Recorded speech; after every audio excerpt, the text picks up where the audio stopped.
itatayo ko ang aking iglesia. Pero tanungin natin yung anak, pag nagsasalita ba siya, anino yung sinasabi niya? 12:49 ng buwan. Sapagkat ako'y hindi nagsasalita na mula sa aking sarili, kundi ang Ama na sa akin ay nagsugo ay siyang nagbigay sa akin ng utos kung ano ang dapat kong sabihin at kung ano ang dapat kong salitain. Sabi nung anak, ay hindi ako nagsasalita sa sarili ko. Sabi niya, kung ano yung pinapasabi ng aking ama, yun ang sinasabi ko. Yung amang nagsugo sa akin, nagbigay sa akin ng utos kung anong dapat kong sabihin, kung anong dapat kong salitain. Kaya nung sabihin niya, itatayo ko ang aking iglesia, iglesia ng Diyos yun kasi salita ng ama yun. Sana naunawaan mo, kapatid na Romeo Cruz, pagpalain ka ng Panginoon.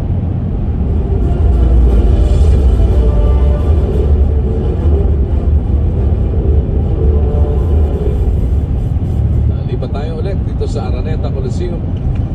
Kapatid na Ricky Rece, go ahead please. Aba, ang magtatanong po ay isang 78 years old na Katolik mula sa Makati. Narito po si Mr. Roger Caridad. Natitiyak ba niyo ba ang Biblia na binabasa mo ay tunay na salita ng Diyos at tama sa original na translation sa Greek translation I mean. Pangalawa, who in the Bible? Doon sa tanong mo, kapatid, na natitiyak ko ba na ang binabasa kong Biblia ay galing sa tama sa original Greek? Lahat ng Greek version meron ako kapatid. Yun ang unang sinasabi ko sa'yo. Sa aking computer, narito ang 120 versions ng Biblia. Lahat ng version ng Katoliko, yung tinatawag na Douay Rheims version, yung Magandang Balita Biblia, at saka yung Vulgata Latina, nandito yung sa Biblia ko. At higit sa lahat, yung mga Greek and Hebrew translations of the Bible as far back as the Codex Sinaiticus, meron ako noon. Kaya natitiyak ko na yung binabasa ko ay salita ng Diyos. At hindi lang naman yun ang paraan para matiyak mo na binabasa mo salita ng Diyos. Mararamdaman ang isang nagbabasa kung ang binabasa niya kasinungalingan o katotohanan. Yung kasing salita ng Diyos, may espiritong daladala yan Ipaparamdam sa'yo kung talaga bang yung binabasa mo ay salita ng Diyos. 1:63. Basahin natin, kapatid na Daniel. Ang Espiritu nga ang bumubuhay, sa laman ay walang anumang pinakikinabang. Ang mga salitang sinalita ko sa inyo ay pawang Espiritu at pawang buhay. Ang salita ng Diyos, Espiritu yan kapatid. Mararamdaman ng Espiritu Mararamdaman mo kung salita pa talaga ng Diyos o inimbento lang ng kahit na sino. Yun ang aking katiyakan. At hindi lang yung mga translation na sinasabi mo ang pinagbabatayan ko.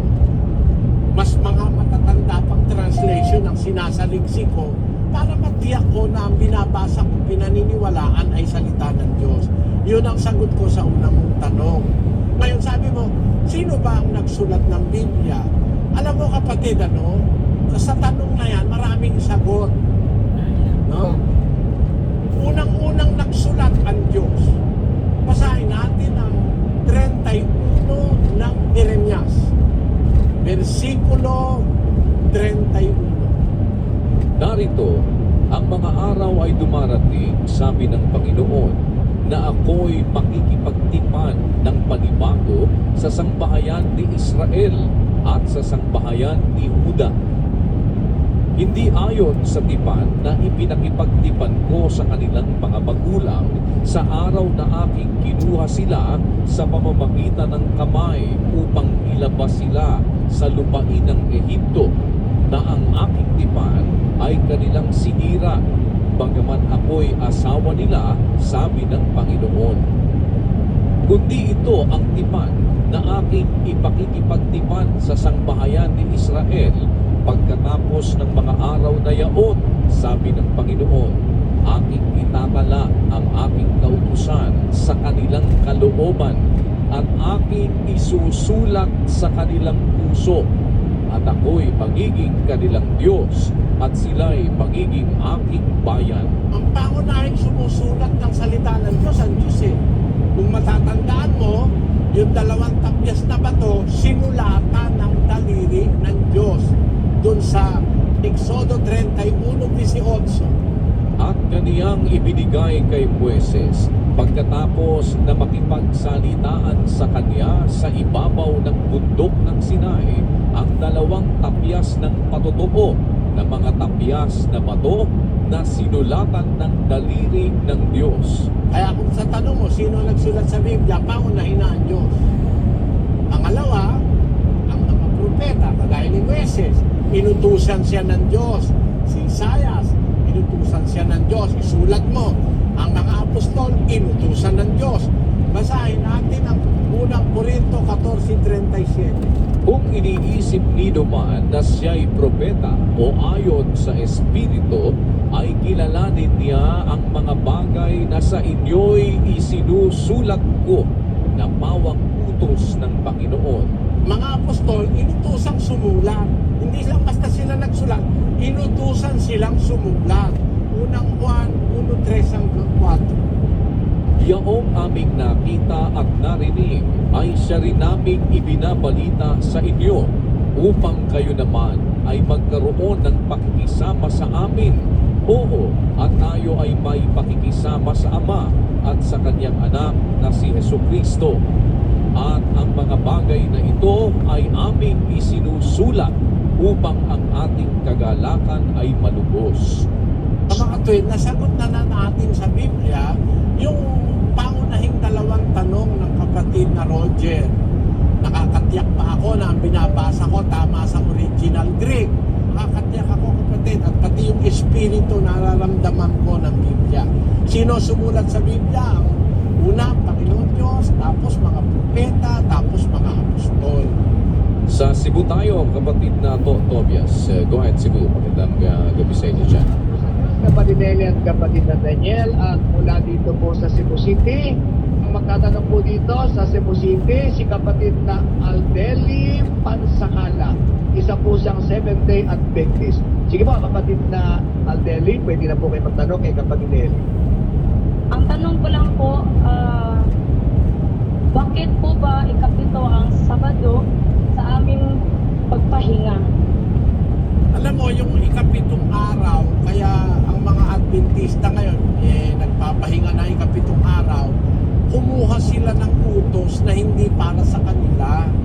Hindi naman para sa mga Pilipino yan, hindi naman para sa Amerikano yan eh. Ang pagpapahinga ng ikapitong araw ay para sa mga naalipin sa Ehipto. 5:15 ng Deuteronomio. At iyong aalalahanin na ikaw ay naging alipin sa lupain ng Ehipto at ikaw ay inilabas ng Panginoon mong Diyos doon sa pamamagitan ng isang makapangyarihang kamay at unat na bisig. Kaya't iniutos sa iyo ng Panginoon mong Diyos na ipangilin mo ang araw ng Sabat. Kaya pala inutos sa kanila dahil naalipin sila sa Ehipto. Basahan na to sa Cebuano.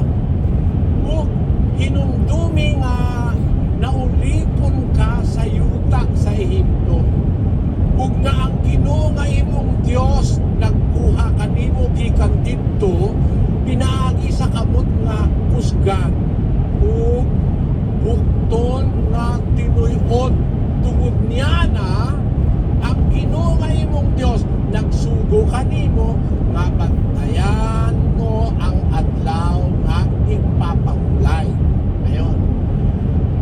Tungod niya na dahil dito ang Ginoo nga imong Dios tungod niya na dahil saan? Hinumdumi nga naulipon ka sa yuta sa Ehipto. Tungod niya na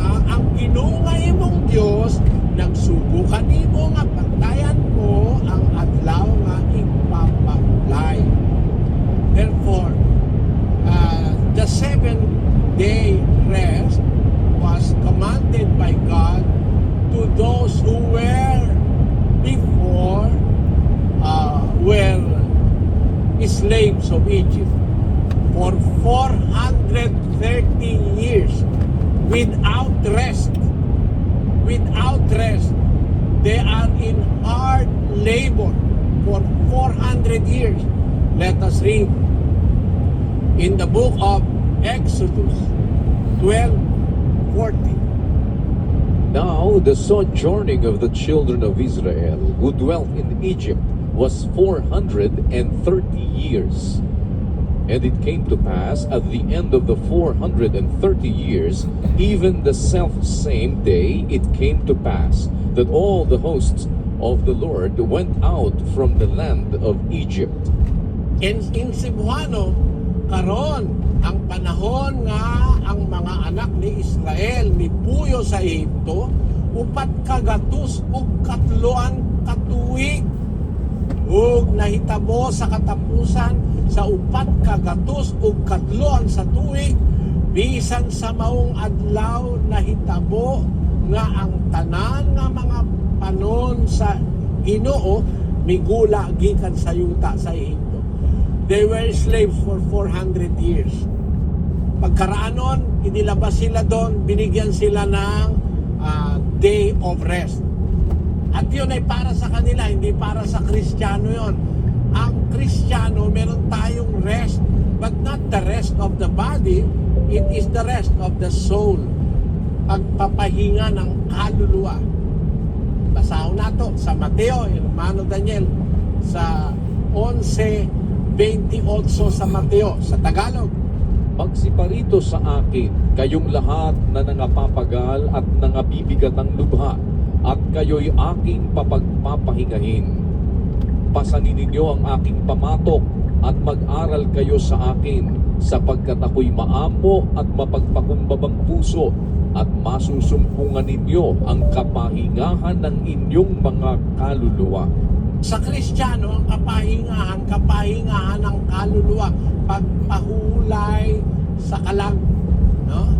Pahulay sa inyong mga kalag, hindi katawan. Yung sa Israel, pagpapahinga ng katawan yon, ng laman, at yon ay pansamantala lang, hindi forever na batas yun. 9 Gs ng Hebreo. Palibhas ay palatuntunan lamang na ukol sa laman na iniatang hanggang sa panahon ng pagbabago, gaya ng mga pagkain at mga inumin at sari-saring paglilinis. Ay natin sa Cebuano, sanglit, uban sa mga kalanon ug mga ilinnon ug mga nagkalain-laing mga paghugas, mga tulumanon nga lawas nun, ginapatuman ng tut sa panahon sa pagpabag-o. Ayan, hindi forever yung batas na yan sa Israel. Binago yan pagdating ni Kristo. Kaya ngayon ang ating rest ay rest of the soul, hindi na kapatid Sabado. Sana naunawaan mo. Pangalawa kong tanong, Brother Eli, sa akong nahibawan, ginadili ang pagkaon og baboy kay kinig kuno mahugaw og pagpangusap og pikas ang kuko. Yung pagkaon o yung alamno, tinatawag nga ni Pablo, I want to repeat that verse 9-10 of the book of Hebrew. Sanglit uban sa mga kalanon ug mga ilimnon ug mga nagkalain-laing mga paghugas, mga tulumanon nga lawas nun nga ginapatuman ng tut sa panahon sa pagpabag-o. Nababago yan, kaya pagdating ni Kristo, yung bawal sa Israel, bawal ang baboy, bawal ang hipon, bawal ang mga walang kaliskis, binago na yon. Marcos 7:19 sa Cebuano, kay wala makasulod sa iyang kasing-kasing, kundili sa tiyan, ug nangagula sa tapit nga hilit. Kinigiingon niya nga nagahimong malinis sa tanang makaon. At sinin mo kapatid ha, kinigiingon niya nga nagahimong malinis sa tanang makaon. Kaya pagdating ng bagong tipan, yung bawal sa Israel, hindi na bawal yon. Basahin natin sa unang Timoteo, Kapitulo 4, versikulo 4. kay ang tanan nga buhing binuhat sa Dios maayo ug walay bisan unsa nga ikasalikway kung pagadawaton nga may pagpasalamat kay kini gibalaan o gilinis pinaagi sa pulong sa Dios ug sa pag-ampo. Kaya sa panahon ngayon, kain ka na ng baboy, kapatid. Paminsan-minsan, pwede kahit hipon, kahit galunggong. Huwag ka matakot to sa pastor mo, yung aral nila, hindi naman totoo. Salamat sa iyo, kapatid na Aldeli, pagpalain ka ng Panginoon. Salamat po. Dagan salamat sa mga taga Cebu. Balik tayo ng Araneta Coliseum, kapatid na Dino Hilario. Go ahead. Salamat po sa Diyos, kapatid na Eli, kapatid na Daniel. Ang magtatanong po rito ay isang INC member, si Mr.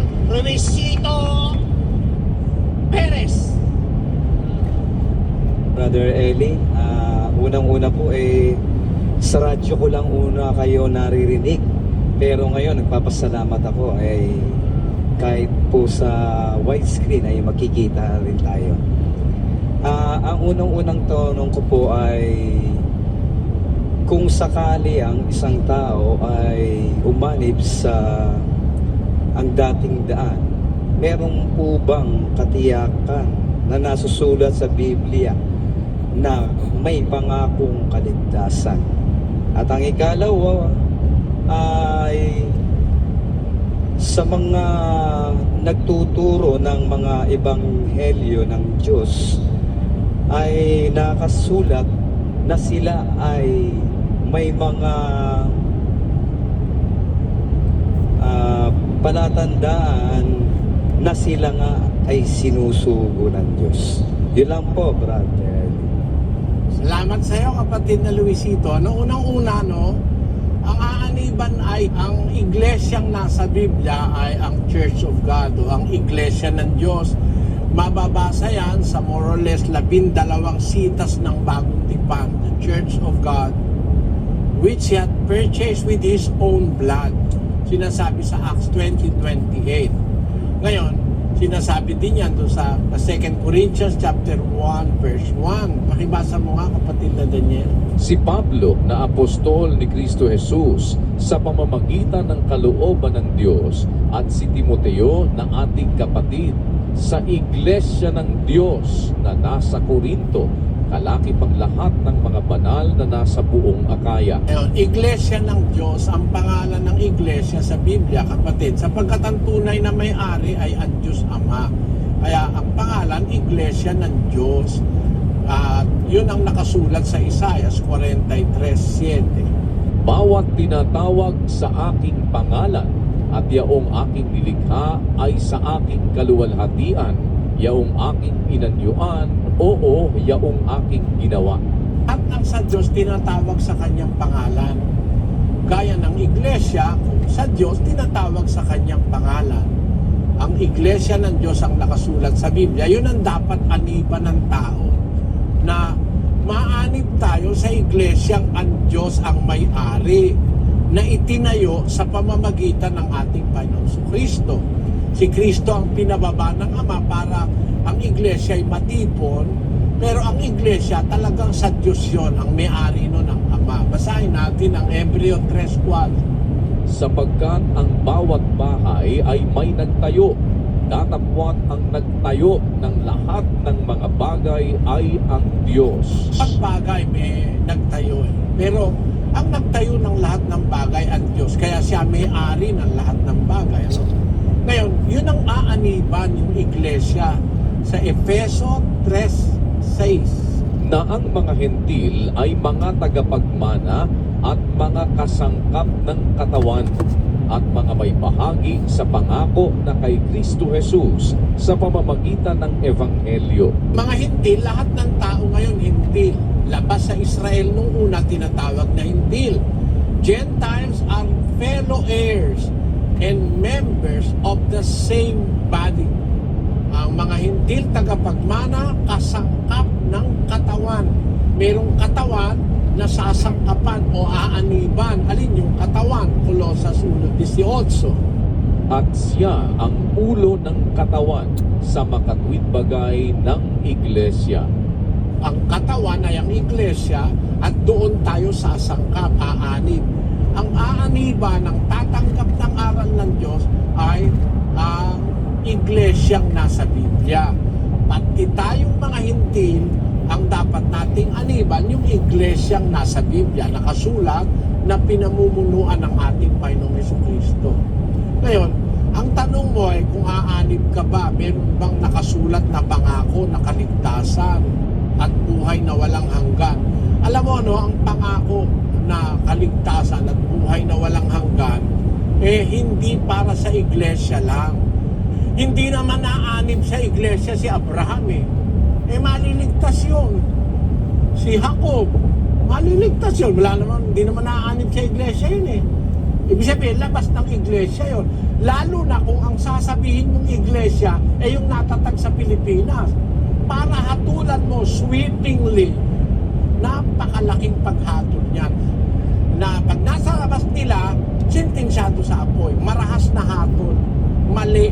4:12 ng Santiago.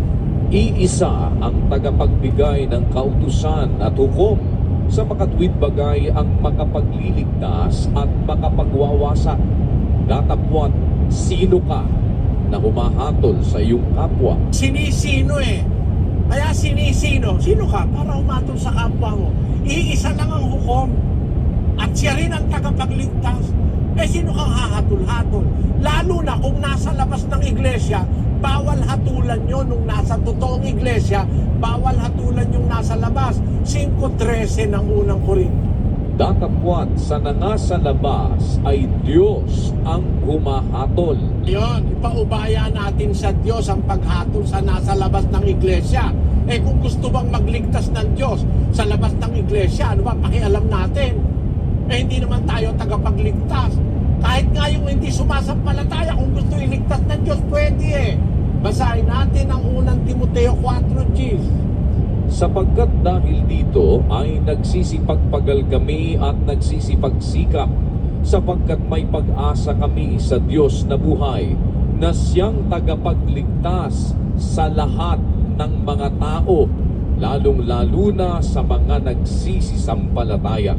Ang Diyos ay tagapagligtas sa lahat ng tao, lalo na sa nagsisampalataya.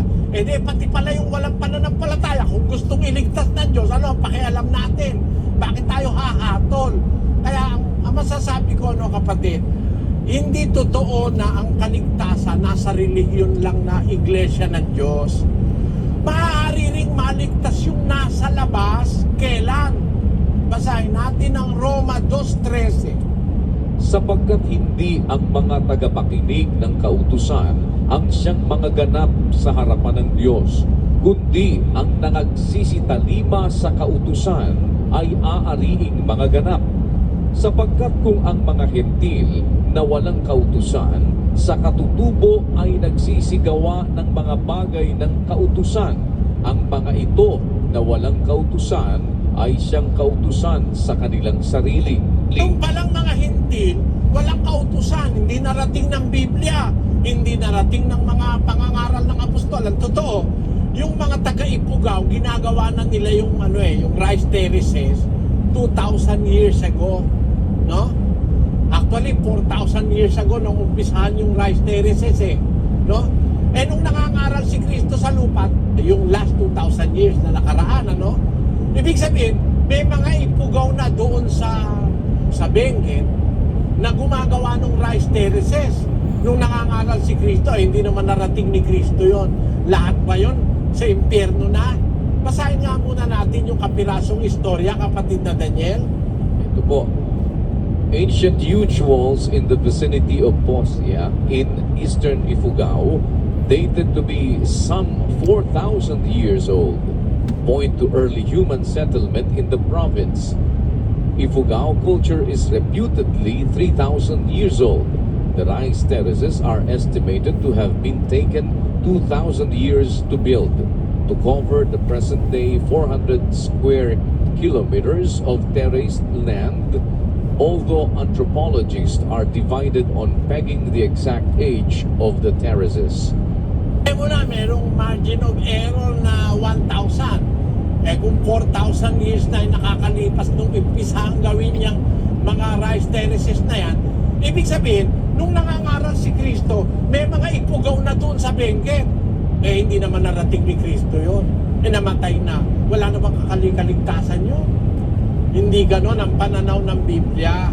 Yung mga hintil na walang kautusan sa katutubo, kung nagsisigawa naman ng mga bagay ng kautusan, ang mga ito na walang kautusan ay siyang kautusan sa kanilang sarili, na nagtatanyag ng mga gawa ng kautusang nasusulat sa kanilang puso. Nakita mo kapatid, ang tao merong instinct ng pagiging maka-Diyos. Matuwid ang tao sa umpisa, nakukurap lang ng demonyo. Kung yung mga tao hindi nakarinig ng aral sa Diyos, kahit yung mga hindi nakarinig ng kautusan, kung gumagawa naman ng kabutihan, yung bagay ng kautusan, aariing ganap din ng Diyos yon. Kaya masasabi ko sa iyo, paniniwala namin kapatid ganito, sa relihiyong pinangangaral ko may kaligtasan. Sa pagtupad ng aral, yung sa aral na sigurado sa Biblia, maliligtas ka. Pero sa labas, meron din kaligtasan. Ang ibig ko sabihin sa iyo, yung mga taong hindi narating ng Biblia, hindi natin dapat hatulang lahat na yun mahahatulan sa apoy ng impyerno. Parahas na paghatol yun. Ang kaligtasan, nasa relihiyong sa Diyos. At dun sa mga taong kahit walang relihiyon, hindi nakarinig ng aral, hindi nakarating ng ebanghelyo, gumagawa naman ng kabutihan na nasa kautusan. Aariing ganap yon, sabi ni Pablo. Sana naunawa mo ang sinasabi ko, kapatid na Luisito.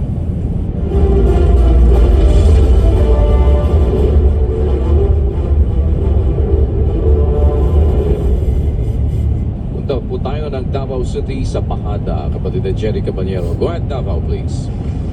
Opo, kapatid na Daniel, kapatid na Eli.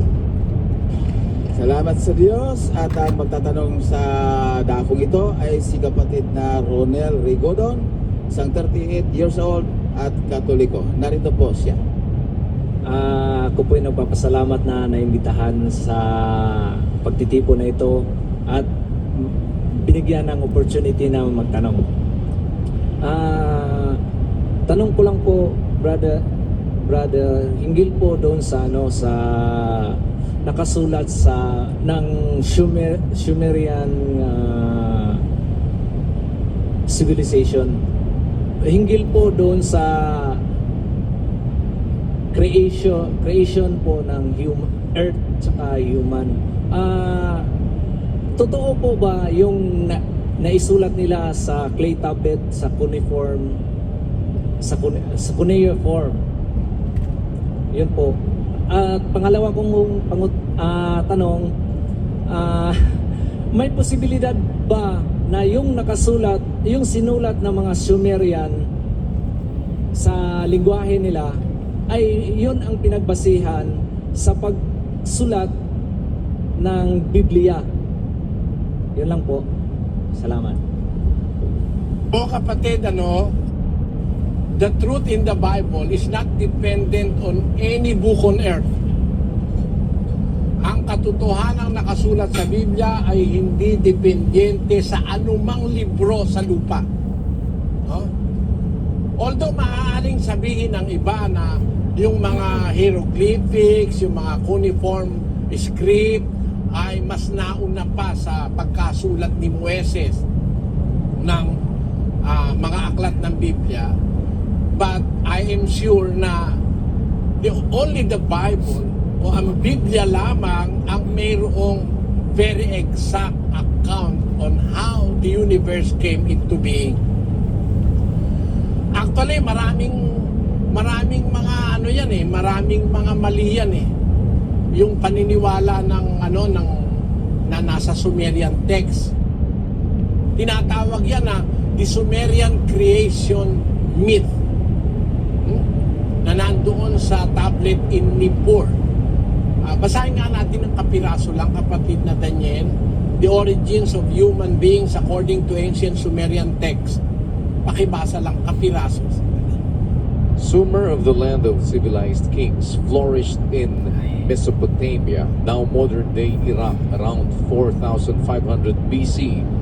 Their religious system was a complex one comprised of hundreds of gods. According to the ancient text, its Sumerian city was guarded by its own god, and while humans and gods used to live together, the humans were servants to the gods. Diyan pa lang makita mo ng mali yun eh. Kasi ang paniniwala doon, nakalagay doon sa Sumerian text, there are hundreds of gods. Alam mo, sa Biblia, dapat naman tayo talaga maniwalang may isang pinanggalingan ng lahat eh. Hindi marami. Isa lang ang pinanggalingan ng lahat ng bagay. Ang Diyos Ama lang. Unang puri.